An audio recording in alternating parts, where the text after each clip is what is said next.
Salut l'équipe, j'espère que tout le monde va bien. Nouveau tutoriel sur la chaîne. Aujourd'hui, on s'attaque à un geste super stylé du freestyle football qui s'appelle la basse around the world. I have a dream, that's all I need. I'll make it happen with some work and belief. Know what I want, so I'll take it on. I've made mistakes, but mistakes make you strong. La basse around the world, c'est un geste qui a été inventé par un mec qui s'appelle Abbas Farid. Donc il a donné son nom au geste. Il est possible de le faire à l'intérieur, mais aussi à l'extérieur.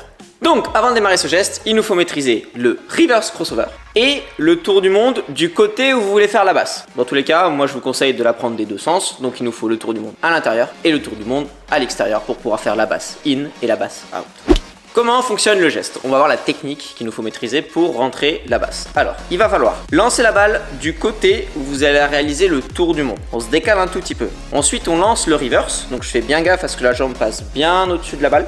Et après, en changeant d'appui, je vais réaliser le tour du monde dans le sens où je veux réaliser la basse. Moi, j'ai plutôt tendance à faire la basse in, donc les exemples vont plus être sur cette basse in, mais c'est la même chose en out. On passe d'abord le reverse et ensuite je passe le tour du monde dans le sens où je veux aller. Un des trucs les plus importants de la basse, c'est le timing du saut. Il faut pas sauter tout de suite. Il faut sauter au moment où la balle commence à redescendre. Je me décale un tout petit peu, je lance la balle, je commence à lancer le reverse et uniquement quand la balle commence à redescendre, à ce moment-là, je fais mon changement d'appui pour pouvoir rentrer le tour du monde classique. Au départ, la basse il risque de sortir un peu saccadé, c'est-à-dire qu'en fait il va ressembler à une espèce de reverse avec un tour du monde très robotique. Une jambe un peu tendue, c'est normal. La fluidité elle viendra au fur et à mesure. Après vous lancerez directement le corps beaucoup plus facilement et le tour du monde sera beaucoup plus fluide. Donc ne vous en faites pas si vous avez un peu cet effet de reverse puis tour du monde. Au départ c'est normal.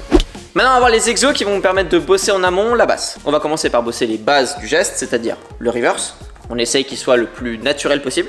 Le tour du monde, dans le sens où vous voulez réaliser la basse. Et on essaye de commencer à enchaîner les tours du monde. Pourquoi c'est important de savoir les enchaîner? Parce que ça va vous permettre d'avoir un peu plus de souplesse et d'avoir aussi une espèce de décontraction qui se verra dans la basse. Si vous avez du mal avec le tour du monde, ça risque de sortir un peu saccadé le mouvement. Alors que si vous avez l'habitude d'enchaîner les tours du monde, votre basse en fait il va sortir beaucoup plus fluide. Un autre exo qui peut être cool à bosser, c'est de faire un reverse et tout de suite après enchaîner avec le tour du monde. Une fois que vous avez réussi à faire ça, vous pouvez directement attaquer la basse avec un rebond.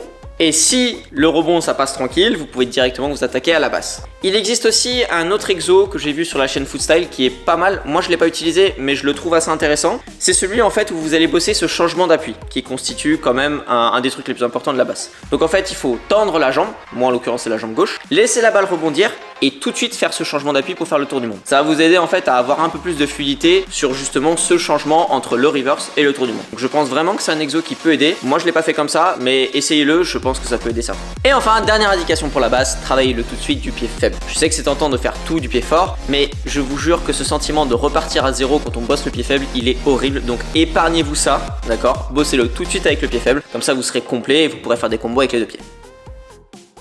Maintenant on va parler des deux erreurs qu'on retrouve le plus quand on bosse la basse. Alors la première c'est de ne pas sauter ou de sauter au mauvais moment. Il faut bien comprendre le timing du geste. D'abord j'envoie la balle et après je lance mon reverse et je saute à ce moment-là. Ça c'est la première erreur. Faites bien gaffe, regardez bien le geste, je vous le remets au ralenti pour que vous voyez bien le moment où je saute et je passe après le tour du monde. Ça c'est une des plus grosses erreurs qu'on fait au départ quand on bosse la basse. Deuxième erreur c'est de ne pas arriver à toucher la balle pour faire le tour du monde. Premièrement il faut perdre la peur de lancer le reverse. Parce que si vous hésitez, si vous mettez un peu de temps à lancer le reverse, il y a peu de chances que vous arrivez à toucher la balle pour faire le tour du monde.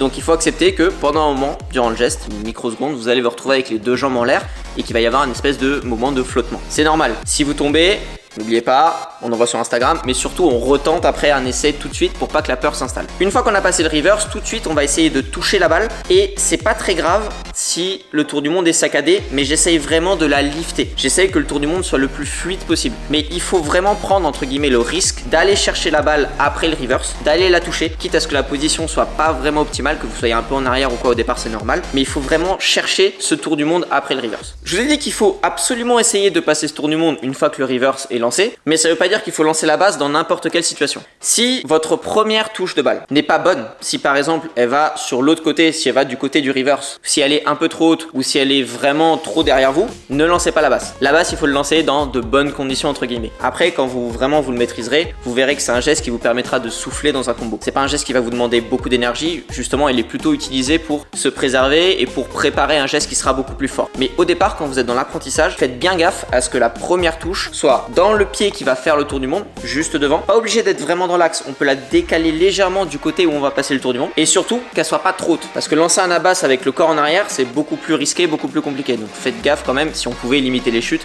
ce serait bien.